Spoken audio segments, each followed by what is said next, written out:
Hello बच्चों, स्वागत है आपका श्री गुरुकुलम में। चलिए आज हम लोग स्टार्ट करने वाले हैं 2021 का प्रीवियस ईयर पेपर। ठीक है, इसको आप अच्छे से करिएगा। और चलिए हम लोग स्टार्ट करते हैं। अपना नोटबुक और पेन तैयार कर लीजिए, फिर हम लोग शुरू करते हैं अपने शानदार धमाकेदार साइंस को। ठीक है, चलिए फर्स्ट क्वेश्चन, यानी कि हम लोग को 65 तक कर चुके थे। 66 से हम लोग क्वेश्चन स्टार्ट करना है, जिसमें आपका पहला देखिए कह रहा है, धातुओं का वह गुण जिसके कारण उन्हें पीट कर पतली सीटों चादरों में परिवर्तित किया जा सकता है, वो क्या कहलाता है? तो पहला ऑप्शन आपका है तन्यता, फिर भंगुरता, आघातवर्धनीयता और चालकता। तो इसका करेक्ट आंसर कौन होगा, जल्दी जल्दी बता दीजिए। तो देखिए तन्यता मीन्स क्या होता है, जिसको हम क्या कर सकते हैं, पतली तार के रूप में खींच सकते हैं। भंगुरता जो जल्दी से टूट जाता है। आघातवर्धनीयता बच्चों किसे कहते हैं, तो आप क्या बताओगे? आघातवर्धनीयता वो होता है जिसको हम क्या कर सकते हैं कि पतली चादर के रूप में पीट करके हम बना सकते हैं। चालकता क्या होता है, तो चालकता मीन्स क्या होता है, तो आप बताओगे जिसमें ऊष्मा प्रवाहित हो सकती है, जिसमें बिजली चल सकती है, उसको हम लोग क्या बोलते हैं? चालकता कहते हैं, है ना। चलिए तो अगला क्वेश्चन हम लोग स्टार्ट करते हैं। 67 क्वेश्चन क्या कह रहा है, तो इसमें कह रहा है निम्नलिखित में से कौन सा जीवाश्म ईंधन नहीं है। जीवाश्म ईंधन नहीं है कहने का मतलब जीवाश्म किसे कहते हैं, तो आप क्या बताओगे? जो बहुत सालों से मतलब धरती के अंदर दबा हुआ रहता है, उसे हम लोग बोलते हैं जीवाश्म। तो ईंधन नहीं है, इसमें से कह रहा है कौन सा ऐसा है जो मतलब कि जीवाश्म ईंधन नहीं है। ईंधन मीन्स होता है आग। तो पहला आप लोग देख रहे हैं कोक, तो कोक तो एक जीवाश्म ईंधन है ही। फिर दूसरा नंबर है पेट्रोल, पेट्रोल भी है। लकड़ी, ऑप्शन नंबर सी देखिए, ऑप्शन नंबर सी कह रहा है लकड़ी। तो लकड़ी आप लोग जानते हैं कि जीवाश्म ईंधन नहीं है, क्योंकि ये आपको तो सॉइल में पाया जाता है, मिट्टी के ऊपर रहता है लकड़ी, और ये सारी चीज़ें कहाँ होती है? मिट्टी के अंदर होती है। तो आपका करेक्ट आंसर कौन सा है, तो क्या बताओगे? Option number C. चलिए अब लोग अगले क्वेश्चन पे चलते हैं। 68 कह रहे रेयान को से प्राप्त किया जाता है, यानी कि रेयान पूछ रहा है किससे प्राप्त किया जाता है, तो आप क्या बताएंगे? रेयान किससे प्राप्त किया जाता है, तो ये पाया जाता है, जैसे रेयान किससे मिलता है, पहले ये बताइए रेयान बनता किससे, तो आप क्या बताओगे? सेलुलोज से। किससे बनता है? सेलुलोज। और सेलुलोज किस में होता है, तो आप बताओगे लकड़ी में होता है, लकड़ी में होता है, पेड़ पौधों में होता है सेलुलोज। तो इसमें से फर्स्ट ऑप्शन दिया कोयला, जल व तेल, एक्रेलिक, जानवरों में। तो ये तीनों ऑप्शन करेक्ट नहीं है। आपका जो करेक्ट आंसर आपको कौन सा था, क्या बताएंगे? कास्ट या लुगदी, यानी कि ऑप्शन नंबर बी आपका एकदम करेक्ट है। ठीक है, चलिए अब अगले नेक्स्ट क्वेश्चन पे हम लोग चलते हैं। तो आप लोग 69 क्वेश्चन को देखिए, आप लोग ध्यान से पढ़िए।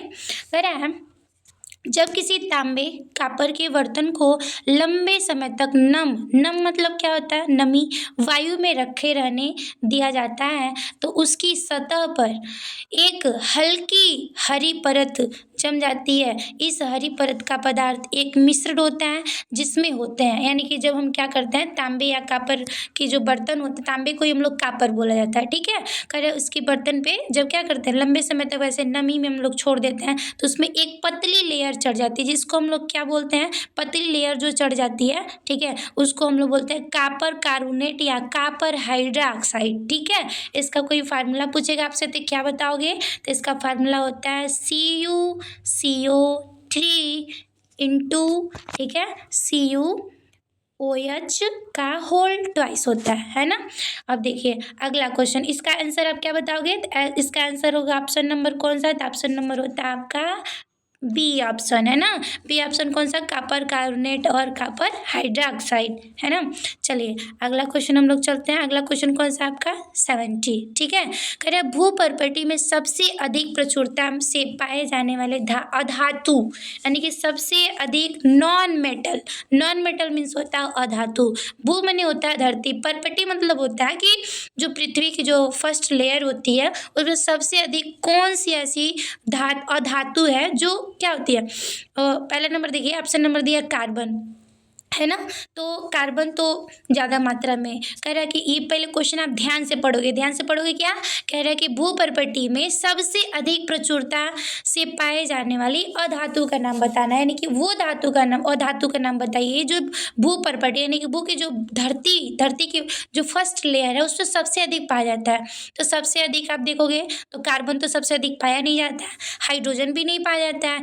तीसरा ऑप्शन देख सकते हैं आप, तीसरा ऑप्शन दिया है नाइट्रोजन। अब नाइट्रोजन आपको पता है नाइट्रोजन ज़्यादा पाया जाता है कि नहीं पाया जाता है, तो आप कहोगे नहीं नाइट्रोजन भी गलत ऑप्शन है। जो सबसे अधिक जो होता है, सबसे अधिक पाई जाने वाली जो होती है आपके क्या होता है, तो क्या बताएंगे आप, ऑक्सीजन। यानी कि सबसे ज़्यादा क्या पाया जाता है, ऑक्सीजन। भूपर्पटी में सबसे अधिक मात्रा में क्या पाया जाता है, तो आप बताएंगे ऑक्सीजन होता है ना। आप समझ पा रहे होंगे अच्छे से। चलिए अगला नेक्स्ट क्वेश्चन हम लोग चलते हैं। नेक्स्ट क्वेश्चन आपका 71 देखिए। तो 71 में क्या कह रहा है, मृत पौधे धीरे धीरे पर कोयले में परिवर्तित हो जाते हैं। यानी कि मृत पौधे धीरे धीरे, मृत जो मतलब डेड प्लांट होते हैं वो धीरे धीरे जब वो क्या करते हैं किस में परिवर्तित हो जाते हैं। तो पहला ऑप्शन दिया है निम्न दाब व उच्च ताप पर, बी ऑप्शन दिया है उच्च दाब व भिन्न निम्न ताप पर, सी ऑप्शन दिया है उच्च दाब व उच्च ताप पर, और डी ऑप्शन दिया है निम्न दाब और निम्न ताप पर। तो आप क्या बताएंगे, इसका करेक्ट आंसर क्या हो सकता है, तो आप क्या बताएंगे, सी ऑप्शन। यानी कि करेक्ट ऑप्शन कौन सा होगा, सी। क्योंकि उच्च दाब और उच्च ताप जब ज़्यादा होता है तो धीरे धीरे जो पौधे होते हैं वो कोयले में परिवर्तित हो जाते हैं, और वो कोयला जो बन जाता है वो क्या बन जाता है, तो आप क्या बताओगे। इसके पहले हम वो क्वेश्चन पढ़ चुके हैं जिसको हम लोग बोलते हैं जीवाश्म। क्या बोलेंगे, जीवाश्म, है ना। अब चलिए अगला क्वेश्चन हम लोग पढ़ते हैं 72 क्या कह रहा है कि के द्वारा किण्वन प्रक्रिया की खोज की गई थी। यानी कि इन सभी लोग का ये सभी साइंटिस्ट का नेम है, ठीक है। ये बताइए कि किस साइंटिस्ट के द्वारा किण्वन प्रक्रिया की खोज की गई थी। फर्स्ट ऑप्शन है आपका अलेक्जेंडर फ्लेमिंग, फर्स्ट ऑप्शन आपका अलेक्जेंडर फ्लेमिंग, ठीक है। सेकेंड ऑप्शन है एडवर्ड जेनर, और थर्ड ऑप्शन है रॉबर्ट कॉक, और सिक्स ऑप्शन आपका लुईस पास्चर। अब बताएंगे आप कि सबसे पहले किण्वन की प्रक्रिया की खोज किसने किया था। तो हम लोग पहले नंबर समझेंगे जो किण्वन की प्रक्रिया की खोज जो जिसने किया था उसका जो नेम है वो मतलब कौन खोज किया था, तो आप बताएंगे लुई पास्चर। किसने किया था, लुई पास्चर ने किया था, ठीक है। अब सभी ऑप्शन वेरी वेरी इंपॉर्टेंट है। अब सभी ऑप्शन के बारे में हम लोग समझते हैं। अब देखेंगे आप अलेक्जेंडर फ्लेमिंग ने किसका खोज किया था, तो आप बताएंगे पेनिसिलिन की खोज किया था। अलेक्जेंडर फ्लेमिंग किसका किया था, पेनिसिलिन का। फिर ऑप्शन नंबर बी है एडवर्ड जेनर किसका खोज किए थे, तो आप बताएंगे चिकन पॉक्स मतलब क्या होता है, चेचक, है ना। चेचक का खोज किसने किया था, तो आप बताएंगे एडवर्ड जेनर ने किया था। लास्ट ऑप्शन है आपका रॉबर्ट कॉक ने किसका मतलब खोज किया था, तो आप क्या बताएंगे, टीबी मतलब होता है ट्यूबरक्लोसिस बैसिलस। टीबी का फुल फॉर्म पूछेगा कोई तो क्या बताएंगे, ट्यूबरक्लोसिस बैसिलस की बैक्टीरिया जो होती हैं उसका खोज किसने किया था, रॉबर्ट कोच ने किया था, है ना बच्चों। समझ आ रहा है आप लोग को। चलिए आगे हम लोग क्वेश्चन चलते हैं 73। कह रहा है कौन सी एक अधातु विद्युत चालक है, यानी कि उस नॉन मेटल का नाम बताइए जो विद्युत का चालक करता है। चालक मतलब अपने अंदर विद्युत धारा को प्रवाहित होने देता है ना। तो फर्स्ट ऑप्शन है आपका तांबा। तो तांबा तो विद्युत धारा प्रवाहित करने देता है कि नहीं देता है। अब बी ऑप्शन बताइए, ब्रोमीन है। सी ऑप्शन क्या है, ग्रेफाइट है। फोर्थ ऑप्शन क्या है, तो क्या बताएंगे, पारा है। अब देखिए इसमें से क्वेश्चन कह रहा है कौन सी एक अधातु है जो विद्युत चालक करता है। चालक मतलब अपने अंदर विद्युत धारा को प्रवाहित करता था। आप राइट आंसर बताएंगे ग्रेफाइट। क्या बताओगे आप, ग्रेफाइट। और बच्चों सुनिएगा, ग्रेफाइट ही ऐसा जो अधातु होता है, यानी कि अधातु मीन समझ रहे हैं आप लोग, नॉन मेटल। क्या बोलेंगे, नॉन मेटल। देखिए अधातु ही यही ग्रेफाइट एक ऐसा अधातु होते हुए भी ये क्या होता है, विद्युत का चालन करता है। ये अधातु है लेकिन क्या करता है, विद्युत का चालन करता है। पूरे पीरियोडिक टेबल में आप देखेंगे तो ग्रेफाइट ही ऐसा अधातु है जो विद्युत का क्या करता है, चालन करता है। लेकिन आपको पता है कि जो विद्युत का चालन करते हैं वो केवल और केवल कौन करता है, तो बताएंगे मेटल। अब ये फोर्थ ऑप्शन में जितना भी ऑप्शन दिया है सब क्या है, इसमें थर्ड ऑप्शन को छोड़ के सभी ऑप्शन जो है वो मेटल है, और सिक्स ऑप्शन जो है वो क्या है, तो नॉन मेटल है। लेकिन ये ग्रेफाइट ही ऐसा नॉन मेटल है जो क्या करता है, अपने अंदर विद्युत धारा को प्रवाहित होने देता है ना। चलिए अगला हम लोग पढ़ते आते हैं 74। देखिए 74 पढ़िए ध्यान से आप लोग बढ़िया से। पहला नंबर कह रहा है कि निम्नलिखित सूक्ष्म जीवों में कौन सा प्रोटोजोआ है, यानी कि इतने सारे सब सूक्ष्म जीव का नाम दिया है, सभी इंपॉर्टेंट है ना बच्चों। देखिए तो कह रहा है निम्नलिखित सूक्ष्म जीवों में से कौन सा एक प्रोटोजोआ है, यानी कि ये बताइए आप लोग कि इतने ऑप्शन में कौन ऐसा सूक्ष्म जीव है जो प्रोटोजोआ से, ठीक है, प्रोटोजोआ है। तो देखिए पहला ऑप्शन दिया अमीबा, तो अमीबा। सेकेंड ऑप्शन दिया क्या है, एस्परजिलस। और fourth option, six option, sorry C option क्या दिया, स्पाइरोगाइरा। और डी ऑप्शन दिया पेनिसिलिन। तो जो आप 74 का आंसर क्या बताएंगे, ऑप्शन नंबर आपका 74 है बी। तो बी जो होता है एक क्या है, प्रोटोजोआ है। अब बोलोगे कि एस्परजिलस क्या है, तो एस्परजिलस एक क्या है, तो आप क्या बताएंगे, फंगस है। एस्परजिलस क्या है, फंगस। स्पाइरोगाइरा क्या है, तो क्या बताएंगे, यह एक शैवाल है। शैवाल मीन्स एल्गी, ठीक है। और पेनिसिलिन क्या है, तो ये भी एक प्रकार का क्या है, फंगस है। आपका राइट आंसर क्या होगा, तो आप क्या बताएंगे, अमीबा, यानी कि अमीबा एक क्या है, तो क्या बताओगे आप, प्रोटोजोआ है ना। चलिए अगला ऑप्शन हम लोग पढ़ते हैं 75। 75 क्या कह रहा है, निम्नलिखित में से कौन सा मिट्टी में पुष्टिकरण नहीं बढ़ाता है। कहने का मतलब कि इसमें से वो ऑप्शन बताइए जो क्या करता है, मिट्टी को पुष्टिकरण, पुष्टिकरण मतलब उसको जैसे समझिए कि उसको पोषक तत्व, यानी कि उसमें किसी भी प्रकार का न्यूट्रिशन यानी कि पुष्टिकरण नहीं होगा। किसके चलते, परती जमीन। परती जमीन से क्या होगा, परती जमीन माने क्या होता है, मिट्टी को आराम देना, ठीक है। बी ऑप्शन दिया खाद एवं उर्वरक, यानी कि पोषक तत्वों को बढ़ाता है। खाद उर्वरक क्या करता है, पोषक तत्वों को बढ़ाता है।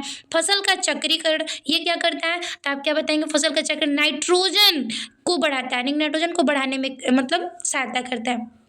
सेकेंड अगला दिया है जुताई। तो ऑप्शन नंबर आपका जो जुताई है ये किसी भी मतलब मिट्टी को पुष्टिकरण में नहीं बढ़ाता है, यानी कि जुताई ऑप्शन जो होता है वो करेक्ट ऑप्शन है। जुताई ऑप्शन क्या करता है, केवल और केवल क्या करता है, मिट्टी को ढीला करता है, न कि उसको पुष्टिकरण करता है ना बच्चों। समझ में आया आप लोग को। चलिए अगला हम लोग पढ़ते हैं 76 क्वेश्चन। देखिए निम्नलिखित में से कौन सा समूह खरीफ का फसल है, यानी कि 76 जो है इसमें से आपको कह रहा है बताइए कौन सा एक खरीफ की फसल है। तो खरीफ की फसल बताइए। पहला ऑप्शन दिया कपास, चना, गेहूं। सेकेंड ऑप्शन दिया है चना, मक्का, सरसों।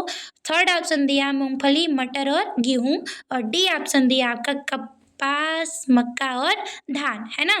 तो बताइए आंसर कौन सा होगा, तो आप क्या बताएंगे, option number D right answer है ना बच्चों। चलिए अगले क्वेश्चन पे हम लोग चलते हैं। 77 निम्नलिखित में से जीवाणु द्वारा होने वाले रोगों के समूह को चुनिए, यानी कि आपको बताना है इतनी ज़्यादा, इतना ज़्यादा जो भी है डिजीज, समझिए कि इतने ज़्यादा जो रोग हैं, है ना, इनके रोगों में किसके द्वारा, कौन सा ऐसा मतलब रोग है जो जीवाणु के द्वारा होता है। कौन कौन से ऑप्शन में जो जीवाणु के द्वारा, तो आप देखेंगे पहला छोटी माता या चेचक, यानी कि छोटी माता को हम लोग चेचक। और पोलियो किसके चलते होता है, तो पहला ऑप्शन बताइए। सभी ऑप्शन के बारे में हम लोग पढ़ेंगे, ठीक है। छोटी माता या छोटी चेचक और पोलियो बताइए किससे होता है। बताएंगे आप बैक्टीरिया से होता है कि वायरस से होता है, तो आप बताएंगे पहला जो है छोटी माता और चेचक, ये किससे होता है। तो अब ये ऑप्शन जो होगा आपका होगा वायरस से। किससे होता है, वायरस, ठीक है। अब सेकेंड ऑप्शन दिया क्षय रोग, टीबी, ठीक है। टाइफाइड किसके द्वारा होता है, तो आप बताएंगे किससे होता है, तो क्या बताओगे, बैक्टीरिया से होता है ना। और थर्ड ऑप्शन क्या दिया, खांसी एवं एनिफ्लुएंजा, ठीक है। तो खांसी और एनिफ्लुएंजा जो होता है वो किससे होता है, तो आप बताएंगे किससे होता है, वायरस से होता है। किससे होता है, तो क्या बताएंगे, वायरस से होता है। खांसी और एनिफ्लुएंजा किससे होता है, तो बताएंगे वायरस से होता है ना। लेकिन हम लोग का आंसर क्वेश्चन क्या पूछा है, निम्नलिखित में से जीवाणु द्वारा होने वाले रोगों के समूह को बताइए। तो जीवाणु के द्वारा भी जस्ट बताया है, ऊपर वाला answer B option. B option आप नजर आ रहा है आप लोग को, ठीक है। बी ऑप्शन क्षय रोग, यानी कि टीबी और टाइफाइड किसके द्वारा होता है, टीबी और टाइफाइड किसके द्वारा होता है, तो क्या बताएंगे, जीवाणु के द्वारा। किसके द्वारा होता है, जीवाणु, यानी कि यही पूछा आपके क्वेश्चन में कि बताइए कि जीवाणु द्वारा होने वाले रोगों के समूह को चुनिए, यानी कि टीबी ही आपका ऐसा है जो किससे होता है, जो बैक्टीरिया से, यानी कि जीवाणु से। लास्ट ऑप्शन है अतिसार और मलेरिया।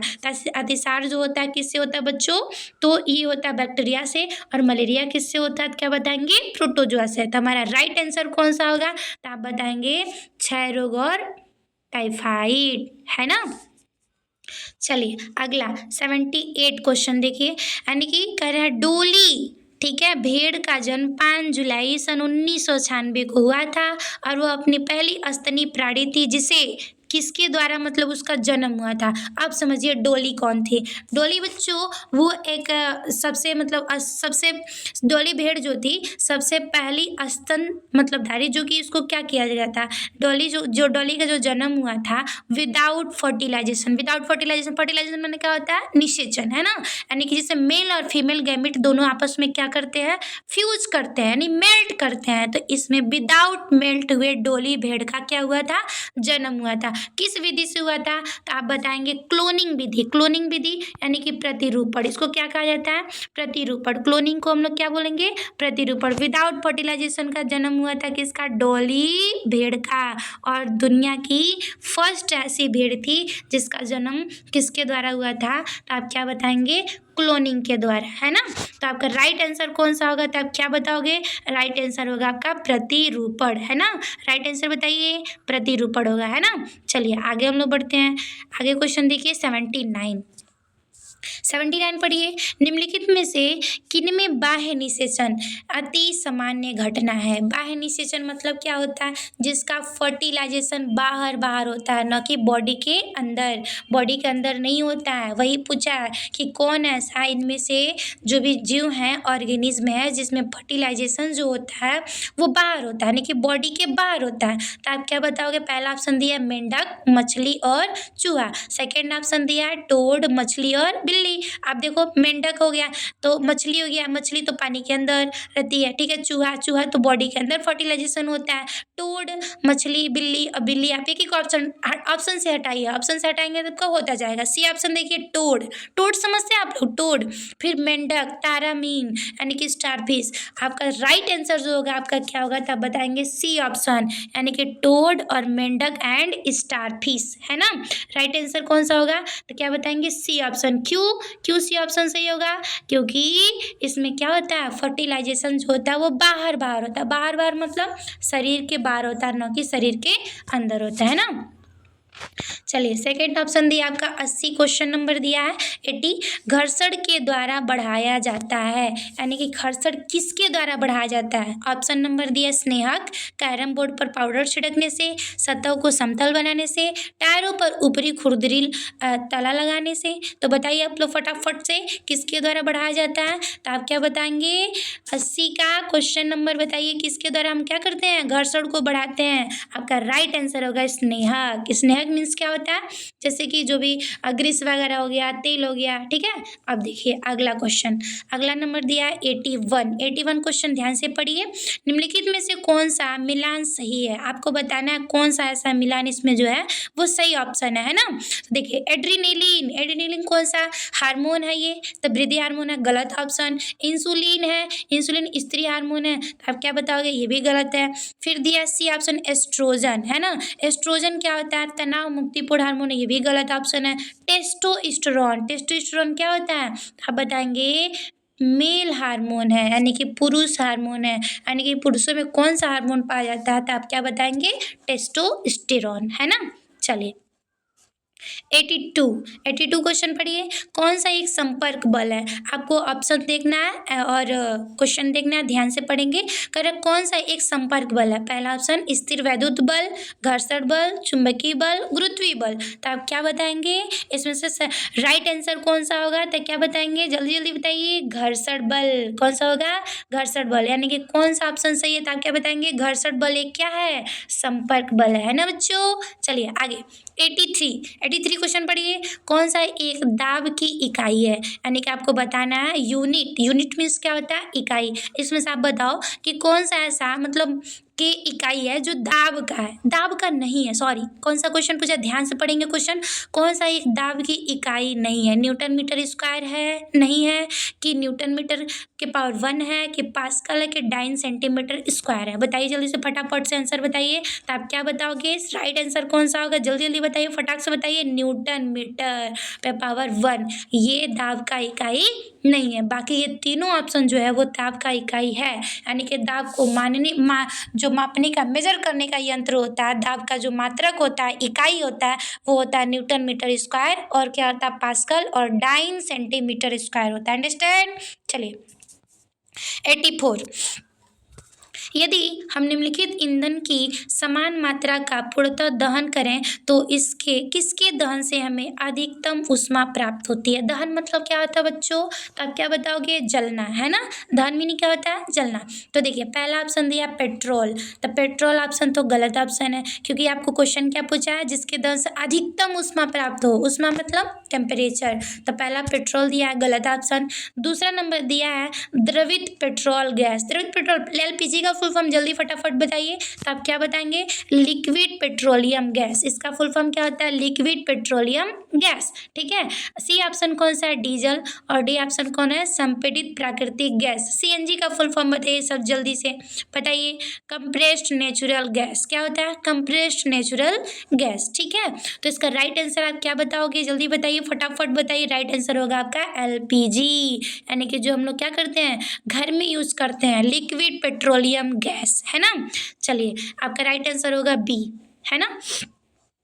देखिए 85, राष्ट्रीय उद्यान परितंत्रों के समस्त समूहों की सुरक्षा करते हैं, जबकि वन्य जीव अभयारण्य को सुरक्षा प्रदान, यानी कि वन्य जीव यानी कि वन में रहने वाले जीवों का उसकी सुरक्षा कौन करता है, तो आप बताओ। पहला ऑप्शन क्या दिया, प्राणी जात वनस्पति जात परिदृश्य, बी ऑप्शन वन्य प्राणी जात वनस्पति जात, सी ऑप्शन क्या दिया है, वन्य जंतु, और डी ऑप्शन क्या दिया है, वन्य वनस्पति जात। आप क्या बताएंगे, ऑप्शन नंबर कौन सा सही है, तो आप बताएंगे सी ऑप्शन एकदम करेक्ट है, राइट है ना।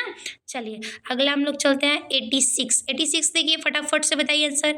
कोशिका किस अंग को कोशिका का शक्ति पावर हाउस ऑफ एनर्जी कहा जाता है, जल्दी बताइए, आपको पता होगा किसे कहा जाता है, जल्दी जल्दी बताइए, फटाफट बताइए। तो आप बताएंगे माइट्रोकांड्रिया। अब कहोगे माइट्रोकांड्रिया तो इसमें है ही नहीं, तो माइट्रोकांड्रिया को हम हिंदी में कहते हैं सूत्रकणिका, है ना। तो आपका राइट ऑप्शन कौन सा होगा, बी ऑप्शन, है ना। इसको हम लोग बोलते हैं पावर हाउस ऑफ एनर्जी, यानी कि एनर्जी का उत्पादन कौन करता है, तो आप बताएंगे माइट्रोकांड्रिया, है ना बच्चों। चलिए अब हम लोग चलते हैं अगले क्वेश्चन पे फटाफट। 86 देखिए, निम्नलिखित में से कौन सा ईंधन प्रदूषण रहित वाहनों के लिए है। प्रदूषण रहित मतलब जिसमें प्रदूषण ना हो, है ना बच्चों, जिसमें रहित लिखा होता है उसको हम लोग बोलते हैं जिसमें प्रदूषण ना हो। तो आप बताइए कौन सा ऐसा है जिसमें प्रदूषण नहीं होता है ना।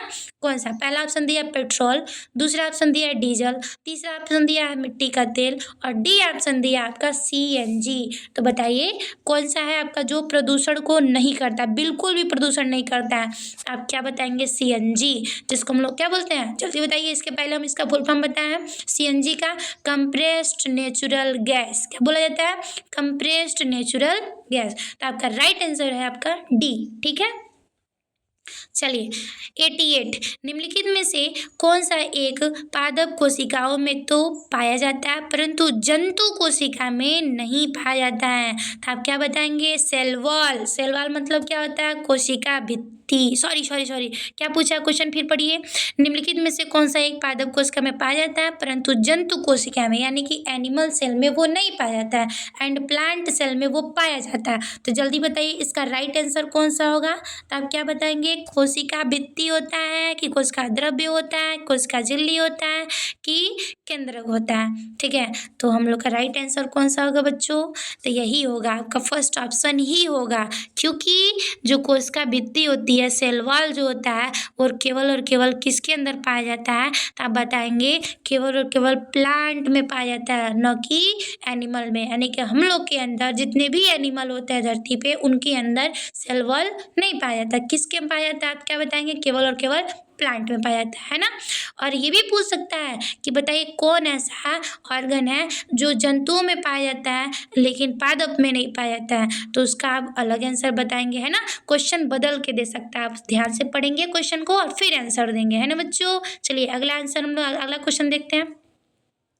निम्नलिखित में से किसकी शक्ति के परिणाम को रिएक्टर पैमाने पर व्यक्त किया जाता है, यानी कि इतने ऑप्शन में आप बताएंगे ऐसा कौन सा ऑप्शन जो राइट है, जो क्या करता है रिएक्टर पैमाने, यानी किसको हम रिएक्टर पैमाने के द्वारा मेजर करते हैं। मेजर मतलब क्या होता है, मापते हैं। तो आप क्या बताएंगे, ऑप्शन नंबर दिया है तड़ित, जिसको हम लोग बोलते हैं लाइट, बी ऑप्शन दिया है चक्रवात, सी ऑप्शन दिया है सुनामी, डी ऑप्शन दिया है भूकंप। तो राइट आंसर कौन सा होगा आपका, भूकंप। भूकंप को किससे नापते हैं, तो आप बताएंगे रिएक्टर पैमाने के द्वारा नापा जाता है ना।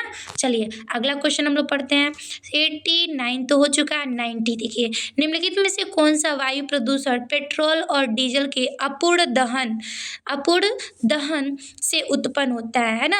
आप बताएंगे, और रुधिर की ऑक्सीजन वाहक क्षमता को क्या कर देता है, घटा देता है। तो सबसे खतरनाक जो होता है आपका, जो होता है वो क्या होता है, कार्बन मोनोऑक्साइड। वो कौन सा होता है, तो क्या बताएंगे, कार्बन मोनोऑक्साइड। यही सबसे खतरनाक जो होता है वही होता है कार्बन मोनोऑक्साइड। ये जो क्या करता है, आपकी रुधिर यानी कि ब्लड में ऑक्सीजन वाहन की जो क्षमता होती है, वाहक की जो क्षमता होती है, उसको क्या कर देता है, घटा देता है। राइट आंसर आपका कौन सा होगा, आप क्या बताएंगे, कार्बन मोनोऑक्साइड, है ना बच्चों। चलिए अगला क्वेश्चन 91 को हम देखते हैं। हमारे सौर मंडल में कौन सा दो ग्रह पूर्व से पश्चिम की ओर घूर्णन करते हैं। आपको बताना है कि ऐसा कौन सा ऐसा ग्रह है जो क्या करता है, पूर्व से पश्चिम, पूर्व से पश्चिम मतलब क्लॉकवाइज बोलेंगे उसको, और पश्चिम से पूर्व मतलब क्या बोलेंगे, एंटी क्लॉकवाइज। आपको वही बस बताना है, दो ही ऐसे ग्रह जो क्या करते हैं, ईस्ट से वेस्ट की ओर घूर्णन करते हैं, है ना। तो ईस्ट से वेस्ट घूर्णन करते हैं। आपको पता है कि क्लॉकवाइज किसे कहते हैं, एंटी, यानी जो घड़ी की दिशा में चलेंगे उसको हम लोग क्लॉकवाइज बोलते हैं, और जो घड़ी की दिशा के क्या करते हैं, विपरीत चलते हैं, घड़ी की दिशा के विपरीत चलेंगे उसको हम लोग क्या बोलते हैं, क्या बोलेंगे, एंटी क्लॉकवाइज। आप राइट आंसर क्या बताएंगे, जल्दी बताइए फटाफट। तो आप बताएंगे जो शुक्र और यूरेनस होता है वो क्या करता है, पूर्व से पश्चिम, यानी कि पूर्व से पश्चिम का मतलब क्या समझ रहे हो, ईस्ट से वेस्ट गति करता है ना। चलिए राइट आंसर कौन सा होगा, शुक्र और यूरेनस, है ना बच्चों। चलिए अगला क्वेश्चन आपका 92 को पढ़िए ध्यान से। निम्नलिखित गैसों में कौन सी अम्ल वर्षा के लिए उत्तरदायी होता है, एसिड रेन के लिए। ठीक है बच्चों, जल्दी बताइए फटाफट से बताइए, एसिड रेन के लिए कौन सा ऐसा इसमें जो है वो क्या करता है, उत्तरदायी होता है, एसिड रेन को करवाता है ना। तो आप क्या बताएंगे, ऑप्शन नंबर आपका होगा राइट आंसर कौन सा होगा, तो आप बताएंगे डी ऑप्शन एकदम करेक्ट है ना बच्चों। ये क्या करता है, एसिड रेन को मतलब कि एसिड रेन के लिए वेरी वेरी उत्तरदायी होता है, समझिए बहुत ही इंपॉर्टेंट है ना बच्चों। चलिए आगे 93 क्वेश्चन को हम लोग पढ़ते हैं। 93 कर रहा है, सूर्य से दूरी के बढ़ते हुए क्रम में सौर मंडल के पहले 3 आंतरिक ग्रहों का सही क्रम बताइए, यानी कि सबसे पहले हम लोग बढ़ते क्रम में बताना है। 93 का सबसे पहले बोल रहा है पृथ्वी और बुध और शुक्र होता है, शुक्र बुध पृथ्वी होता है, कि बुध शुक्र और पृथ्वी होता है। आपका राइट आंसर जो होगा आपका कौन सा होगा, तो क्या बताएंगे, सी ऑप्शन, बुध शुक्र और पृथ्वी, है ना। चलिए अगला क्वेश्चन 94 देखिए। 94 ऑप्शन क्या बोल रहा है, के द्वारा प्रतिबिंब बनते हैं, यानी किस परावर्तन के द्वारा प्रतिबिंब बनते हैं। तो बताइए प्रतिबिंब 2 प्रकार से बन सकते हैं, एक वास्तविक एक आभासी। तो आप बताएंगे किसके द्वारा प्रतिबिंब बनते हैं। फर्स्ट ऑप्शन दिया है नियमित, दूसरा ऑप्शन दिया है अनियमित, तीसरा ऑप्शन दिया है विसरित, और चौथा ऑप्शन क्या दिया है, तो क्या बताएंगे, परावर्तन। तो बताइए फटाफट से इसका लास्ट आंसर, लास्ट क्वेश्चन आपका, जल्दी बताइए कौन सा आंसर होगा। तो आप बताएंगे राइट आंसर जो होता है इसका नियमित परावर्तन। कौन सा होता है, नियमित परावर्तन के द्वारा प्रतिबिंब को बनाया जाता है ना।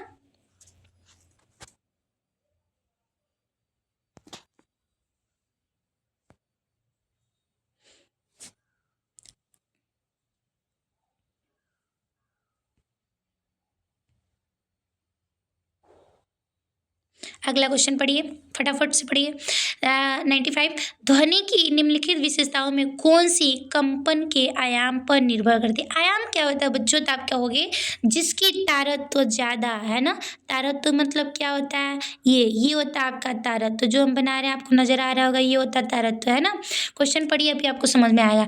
ध्वनि की निम्नलिखित में से कौन सी कंपन के आयाम पर निर्भर करती है, चाल पर निर्भर करती है, प्रबलता पर, तारत्व पर, कि गुण पर, है ना। तो आप क्या बताएंगे, अभी जस्ट हम बताएं इसका आंसर, जल्दी जल्दी फटाफट बताइए। आप बताएंगे प्रबलता, क्या बताओगे, प्रबलता। राइट आंसर कौन सा होगा, प्रबलता होगा, है ना।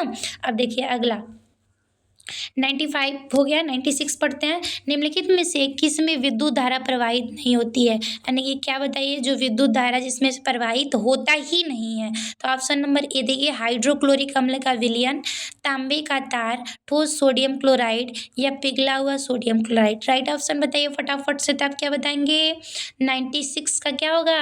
ऑप्शन नंबर सी होगा, ठोस सोडियम क्लोराइड में क्या होता है कि विद्युत धारा प्रवाहित नहीं होता है ना बच्चों। किसमें होता है? तो क्या क्या बताएंगे? ठोस सोडियम क्लोराइड में विद्युत धारा प्रवाहित नहीं होती है। चलिए अगला क्वेश्चन 97 को हम लोग पढ़ते हैं। थड़ बताइए जल्दी से। विद्युत धारा उत्पन्न कर सकती है, बताइए विद्युत धारा किसमें उत्पन्न कर सकते हैं? केवल ऊष्मीय प्रवाह में, केवल रासायनिक प्रवाह में, केवल चुंबकीय प्रवाह में, ऊष्मीय रासायनिक चुंबकीय प्रवाह में। तो आपका राइट आंसर बताइए जल्दी से क्या होगा? तो क्या बताएंगे? राइट ऑप्शन होता है ऊष्मीय रासायनिक चुंबकीय प्रभाव में, है ना। चलिए अगला क्वेश्चन पढ़िए 98। करें एक तारा पृथ्वी से 20 प्रकाश वर्ष दूर है, उसके प्रकाश को तारे से पृथ्वी पर पहुंचने में कितना समय लगेगा? अब समझिए बच्चों, एक प्रकाश वर्ष यानी कि एक प्रकाश वर्ष जो होती है, एक प्रकाश वर्ष दूरी के बराबर होता है ना। तो ये बताइए कि 20 प्रकाश वर्ष कितने वर्ष के बराबर होता है? तो क्या बताएंगे? राइट ऑप्शन बताइए फटाक से। बी ऑप्शन, यानी कि 20 वर्ष लगेगा। कितना वर्ष? 20 वर्ष, है ना। चलिए अगला, यदि आपतित किरण व परावर्तित किरण के बीच 120 डिग्री का है तो आपतन कोण क्या है? आपतन कोण बताइए। राइट ऑप्शन क्या होगा? 99 का राइट ऑप्शन बताइए। राइट ऑप्शन होगा 60 होगा, 60 होगा। क्या होगा? 60, यानी कि ऑप्शन नंबर ए करेक्ट है ना। यानी कि कह रहा है आपतित किरण और परावर्तित किरण। आपको पता है बच्चों, ये है आपका दर्पण मतलब क्या होता है? मिरर, है ना। इस पे जो किरणें आपतित होती है, आपतित मतलब गिरती हैं, उसको हम आपतित किरण होते हैं। और यहाँ से टकरा के जो लौटती हैं उसको हम क्या बोलते हैं? परावर्तित किरण। और इसके बीच में जो होता है उसको अभिलंब बोला जाता है ना। तो वही कह रहा है आपका कि आपतित किरण और परावर्तित किरण के बीच की दूरी जो है वो कितनी है? तो क्या बताएंगे? 120 है। तो आपतन कोण क्या होगा? यानी कि यहाँ आपतन कोण, यहाँ का मान पूछ रहा है। आपको पता है कि कोण आई बराबर होता है कोण आर। क्या होता है? कोण आई बराबर कोण आर। आपतित किरण और अभिलंब के बीच की दूरी को हम रिप्रेजेंट करते हैं कोण आई से, और परावर्तित किरण और अभिलंब के बीच की दूरी को रिप्रेजेंट करते हैं कोण आर से। इसलिए ये दोनों आपस में क्या होते हैं? बराबर होते हैं। तो आपका आपतन कोण का मान पूछा है तो क्या करेंगे? 120 कुल है, पूरा एक्यूरेट 120 है, तो 120 में हम क्या करेंगे? 2 से डिवाइड करेंगे। जितना आंसर आएगा वही आपका क्या हो जाएगा? आपतन कोण का क्या हो जाएगा? वो मान हो जाएगा, है ना बच्चों। उम्मीद आपको बहुत अच्छे से समझ में आया होगा। चलिए अब लास्ट आंसर पढ़ते हैं। 100 क्वेश्चन नंबर पे हम लोग आ गए। देखिए, किसी धातु की परत दूसरी धातु पर विद्युत द्वारा जमा निक्षेपित करने की प्रक्रिया को क्या कहा जाता है ना। आप देखे होंगे कि बर्तन जो होते हैं 2 कलर में आपको नजर आता होगा, ठीक है। तो वही जो होता है वही आपको पूछ रहा है कि विद्युत निक्षेपित करने की प्रक्रिया को हम क्या कहते हैं। तो आप क्या बताओगे? विद्युत लेपन। क्या होता है? विद्युत लेपन, है ना। तो आपका आज ये प्रीवियस ईयर पेपर समाप्त हुआ 2021 का। आप बहुत अच्छे से अपना पढ़ाई करते रहिए, ठीक है। और धमाकेदार शानदार क्लास को देखिए और अपने एग्ज़ाम को अच्छा परफॉर्म करके आइएगा, है ना। और चलिए फिर हम लोग चलते हैं।